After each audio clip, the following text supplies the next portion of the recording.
Ano ba ang update sa Plant vs. Undead? Tatas ba ulit ito? O talagang babagsak na? Paano ba ang Farm 3.0? Ano ang bagong games na release ng Plant vs. Undead? Malalaman nyo lahat sa video na to at i-explain ko sa inyo kung tatas ba o baba ang Plant vs. Undead. Pero bago yon, ako nga pala si Danjo the Capital Master. Sa lahat na hindi pa nag-subscribe, subscribe nyo na ngayon dahil marami kayong matutunan sa video na to. As always, in-explain ko detail per detail para sa inyo. Ngayon guys, like and subscribe at simulan natin, wag na natin patagalin pa. Alamin natin kung ano ang bago sa Plant vs. Undead na very exciting na gusto nyong malaman. So ito na yung Farm 3.0 mga boss, napakaganda. Ngayon kung titingnan nyo dito guys, ano ba yung bago ng Farm 3.0? So unang-una, ang pinakabago is meron ng Undead, Raise the Undead, Sell your goods for profit, at pwede rin grow crops. So sinasabi dito na mas mabilis yung pag-gain mo ng LE per hour. Okay? Kasi mas marami kang makukuha, mas marami na modes. At pwede kang magkaroon ng PVU or LE. Okay? Sa mga options na to. Ngayon, meron din available guys na pwede kang mag-help around the farm by harvesting, defending your goods from crows, or watering your plants.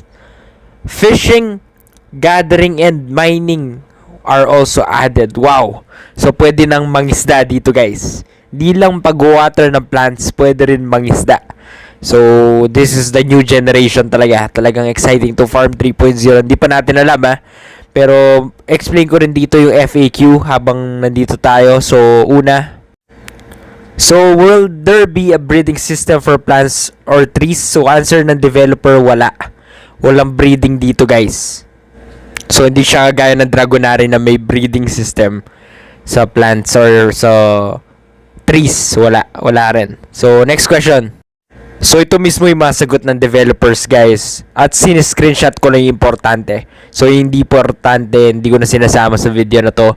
Yung talagang may effect lang para sa marami. So, ito na guys. Can we exchange preview LE to new token for LE? No, sagot. So, hindi. Pero pwede mong ibenta yung PVU sa exchanges para makabili ka ng new tokens. Tapos, yung PVP, meron din sa Play Store and App Store. So next question mga lods, ano ba yung mapapanunan mo pag natalo ka sa PVP? Ang sagot ng devs, wala. So pag natalo ka, wala kang mapapanunan, pero wala ka rin mawawalan. So hindi ka mawawalan ng kahit ano pag natalo ka. Tapos 50-50 chance ka dapat para manalo sa match. So meaning ka-level mo yung kalaban mo dito. Exciting. So may nagtanong ano daw yung burning mechanism ng alien PVU token. So as of now, 10% of the total supply for PVU tokens is in circulation. Meaning nito, mas maraming magagamit yung LE natin. Okay, sa pag-upgrade ng farms, pag-raise na undead, sa 3.0 update. Guys, pwede na tayo mag-build na houses. So, dun mababurn to mga LE natin. So, exciting. Di pa natin alam kung paano to, pero malapit na. Sabi ko sa inyo, this is what it is. So, exciting talaga. Next question. So, ito interesting to. Kung pwedeng expand ba yung farming and PvE mode. So, sinabi ng developer na related yung PvE sa farming mode. Meaning, lahat na nakukuha mong items, materials, pwede mong gamitin para sa kabila. So, interchangeable sila. At pwede mo rin i-duplicate yung plant mo ng libre. Okay? O kaya kung di man libre, may gas fee lang. So, magkano lang yun? Ngayon, tignan natin yung next na question and answer. So, guys, may MMR na. Rank mode. Wow, interesting. Para sa game natin. So, ito na yung bago. So, may nagtanong din kung meron bang large institution na nag-backup sa kanila sa PVU. Wala. So, talagang tayo lang retail investors. Doon nakasalala yung flow ng game na to. Kung marami tayong mag-invest, mas maganda as long as controlled, as long as walang mag-third party apps at magdadaya. Okay itong game na to. So next question, meron bang plano mag-burn ng plants? Okay, tapos kung meron ba secondary market? So kung may secondary market, wala nang secondary market. Yun, kung anong marketplace ngayon, yun na yun. Tapos kung pwede ka mag-burn ng plants, yes, pwede na guys. So So, pwede na talagang mag-burn ng pots, sunflowers, at lahat yan kasama sa 3.0 update. Tapos nakasulat din dito guys na gaano kahaba ba tayo maglalaro kada araw. So may limit pa rin yung playtime per day. Hindi natin pwede sagarin. So matutulog tayo. Health is wealth, sabi nga. So every game you win, your plans lose 1 durability.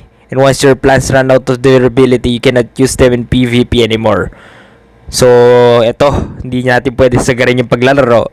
Pero okay lang yun, mas maganda para mabigyan ng chance yung iba. So, by rank naman to, MMR, singkalakas, amateur to amateur, beginner versus beginner. So, exciting to PvP na to, guys. So, yun lang. Focus na tayo sa next topic kung babagsak ba ang PVU o tataas. Explain ko. Ito. Ngayon alam nyo na kung ano yung bagong update sa Plant vs. Undead Farm 3.0.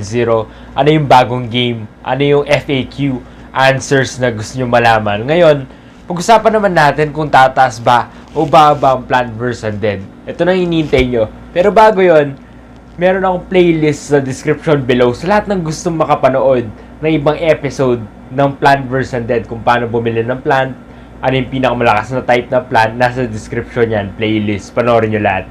Ngayon, simulan na natin kung tataas ba o bababa ang Plant vs. Undead. Yung value nito mag-appear ba in the long term or panandalian lang to at babagsak na ulit. Tignan natin. So, kung titingnan nyo guys, ang price ng PVU or Plant vs. Undead token ay 174 pesos. Ang price niya ngayon as of today. Ngayon, tataas pa ba yan o baba? Ang dami kasi nagtatanong sa akin, Sir, tataas pa yan o baba? Explain ko sa video na to, kaya makinig kayo.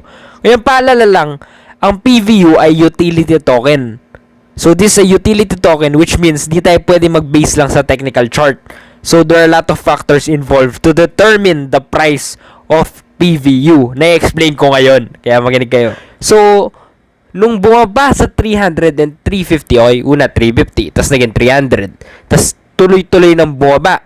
Okay, umabot ng 130 something. So, to that point, okay, na-break yung support na 350. Kung titingnan nyo dito, 350 yung support. Tumagos pababa. So, anong meaning nito, guys? Para bumalik pataas ang support, okay? Para bumalik pataas, kailangan ma-break yung resistance na 350 or 300. So, yung dalawang range yung tinitignan mo, yung 300 at 350. Ngayon, yung price niya ngayon, okay, yung 174, kung nabit niya yung 300 na resistance, tapos tumagos siya sa 350, it just means pataas na yung PVU. Babalik na siya. Kailan mangyayari yun? Okay? Ang prediction ko, okay, I may be wrong, pero yung last video ko, tama yung prediction ko. So, tingnan lang natin ngayon. Hindi ako perfecto, guys. So, suggestion lang to. Prediction ko, pag dumating na yung PvP, tsaka yung PvE na game, dun tataas ang value nito. Lalo na, yung pag-convert ng LE to PVU ngayon, guys, tumaas na. So, nakakatulong din yun sa developers. Ngayon, getting more people to join this game and register will increase its value. Why? Because the more players that will play this game, the more na dadami tayo dito na maglalaro at masusustain tong game na to sa pamamagitan ng pag-convert ng BNB to PVU, tataas ang value ng PVU. Okay, another factor. Ngayon guys, kailangan natin pag-usapan yung market cap. Ito talagang big deal to compare sa price, okay? Ang market cap, ano nga bang market cap? Ang market cap, ito yung perceived value ng investors sa game. Ano ba meaning nun? Okay, ang daming tatanong, Danjo, ano ba yung meaning nun? Sir, ano ba yung meaning nun? Ang market cap, basically, ito yung tingin ng mga investors kung anong value ng game na to. Ngayon, ibig sabihin ba na mataas yung market cap? Mataas na yung price dapat? Hindi. Pero somewhat, it is a factor.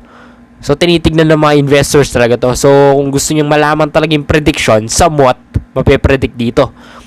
Yung market cap ngayon, as of now, September 27, 2021, nasa 2.6 million.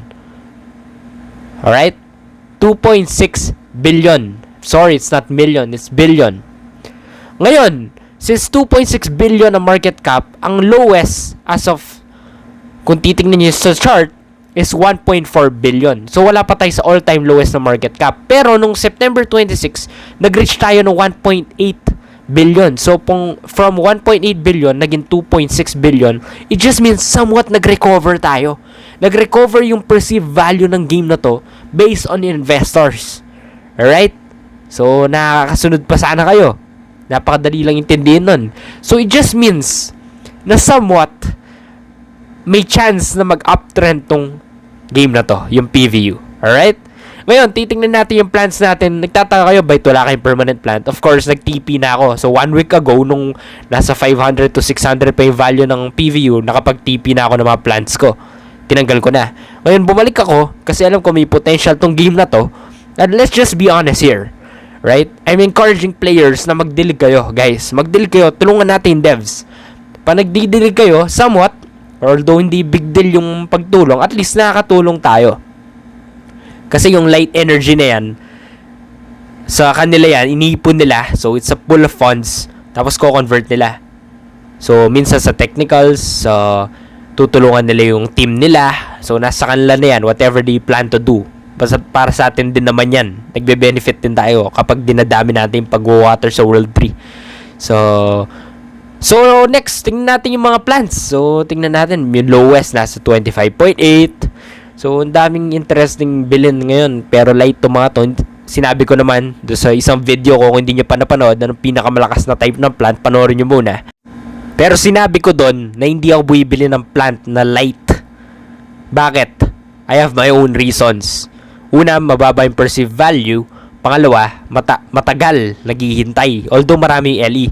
Ngayon, sa mga may light plants, maganda yan. Kasi pag maganda yan para sa mga marami ng light plants. Kasi pag 10 light plants nyo, may effect yan. May synergy effect yan. Ngayon, sa mga katulad ko na hindi ganun karami yung plants, na hindi pang long term yung mindset ngayon hanggat wala pa yung game, di nyo naman masisisi kasi iba eh. Hanggat wala talaga yung mismong game, di nyo naman alam na di nyo rin sila masisisi, nagtitipi sila. Pero mas maganda guys, in-advise ko rin, mag-think kayo long term. So, magtabi kayo ng konti pang long term, konti pang TP. Ngayon, yung pang long term na ini-invest nyo, ito yung ginagawa ko strategy guys. Fini-filter ko na yung dark, electro, fire, ice, parasite, metal, water, wind. Yan. Fini-filter ko yung mga yan. Puwera light. Okay, puwera light. Bibili ako, puwera light. Ganyan yung ginagawa ko. Ngayon, pwede nyo ito sundin, pwede hindi. Nasa inyo naman yan. Okay? I may be wrong. I'm not saying I'm right. But if you will like to follow me, then sinasabi ko, okay, itong strategy na to. So, ngayon, kung gusto nyo naman ng fast farm, filter nyo lang. Ano ba yung mga fast farm? Number 1, electro. Number 2, fire. Number 3, ice. Number 4, wind. And then water. And then parasite. Then light. Then metal. So, yan yung order ng mga mabilis. Pinakamabilis, of course, electro. Number 1 plant yan. I suggest panoorin nyo muna isang video ko, guys. Kung hindi nyo pa napanood yun, ano yung pinakamalakas na type ng plant para maka-gets kayo dito. Kasi kung papanoorin nyo na to, hindi nyo pa alam kung anong pinakamalakas, pinakamahina na plant sa mid-term, short-term, long-term. Magugulan talaga kayo dito, guys. Pero sana marami kayong natutunan, mga boss. Okay? Ang goal ko lang naman dito ay marami kayong matuto kayo. Of course, number 1. At number 2, alam nyo sana expectations nyo. So, marami pa rin nagtatanong, tataas pa ba, baba pa. Wala naman nakaka-predict yan eh. So, kung may nakaka-predict lang yan, yun yung, tignan mo yung chart. Tignan mo yung technicals. Although, di mo ma-base talaga doon kasi hindi naman to stock market. So, utility token to. So, kailangan maraming factors na involved, lalo na yung nangyari sa China. May napanood ako interview sa Forbes na, yun nga, binan ng China yung paggamit ng Bitcoin. Another thing is, plano ng ibang countries. So, sana hindi mangyari yun, okay? Sabi nung isang CEO ng HSBC na napanood ko, from Harvard, ang sabi niya is, bakit marami pa rin nag-invest sa Bitcoin kahit na alam nilang ganon? Kasi nga, there's still the potential. There's still these games. Tumataas na yung revenue ng games. Tumataas na yung revenue nito. This is the next generation. So, nasa inyo na if you like to take the risk or lose the chance. Okay? Sana marami kayo natutunan, guys. Like and share this video. Share this to your friends. Like and subscribe. This is Danjo the Capital Master. Pahabol lang, guys, may nagtanong kung paano daw nila masasolve yung inflation problem na nangyayari. So, nagawa na daw nila sa World 3 ngayon. Para advice nila sa atin, huwag daw tayo masyado mag-sell.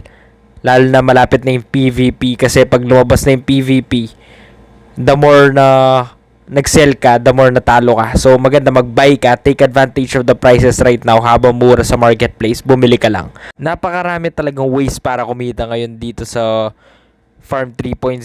Tapos, meron pang upcoming PVP. Tapos, may PVE pa. Tapos, meron pang bago nire-release na game. So, tignan natin kung ano yung bago re-release na game na Plant vs. Undead.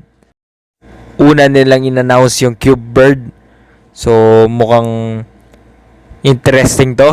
Tignan natin. So, mukhang merong mga dumarating na kalaban tapos binabaril mo hanggang mamatay. So, tignan natin. Tapos, ito yung second game. So, parang may bisita ka, parang pinapakain mo, parang nagluluto ka. I don't know yet. So, tignan natin. Exciting tong game na to Pero nasa picture, tignan nyo yung picture guys. Ano sa tingin nyo tong game na to? Para sa akin, nagluluto ka Tapos, nag-generate ka ng customer. Hindi natin alam, okay? Pero comment nyo below guys, ano sa tingin nyo tong dalawang games na to, paano sila. Comment nyo, share nyo. Kung may question kayo, tanong lang kayo ng tanong guys. Kung may time ako, sasagutin ko. Medyo busy lang ngayon kasi may sakit yung dad ko, so inaalagaan ko rin. Pero anyway, sana marami kayong natutunan, no?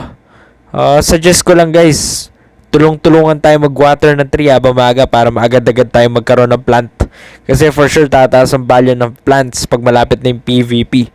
So sinasabi ko na sa inyo ngayon, tataas ang value niyan. Ngayon, yung PVU price, depende. Nakadepende yung PVU price sa support at resistance. Kapag na-break yung 300 to 350 range, doon palang tataas ng todo yung PVU. Hanggat di na-break yun, babalik lang sa 100 yan, 150. So, lahat naman nagtatanong sa akin, maliwanagan na kayo. Okay? Hanggat hindi na-break yun, 300 to 350, hindi po tataas ng todo yung price. It should be broken first, that gap. Ngayon, sa new update, sa new Farm 3.0, marami ng ways para magkaroon ng LE, marami ng ways para magkaroon ng PVU. Pwede ka na mag-raise ng undead, pwede ka na magkaroon ng bagong buildings to increase your revenue. Makikita natin lahat yan. Tignan natin, exciting. So, that's it guys. Sana marami kayong natutunan. Like, subscribe, and share this to your friends. Share this to your friends, share this to your group chats, GCs, lahat-lahat. Sana marami kayong natutunan. This is Danjo Capital, the Capital Master, signing off. Peace. And sana maging maayos ang araw ninyo mga boss. Ingat.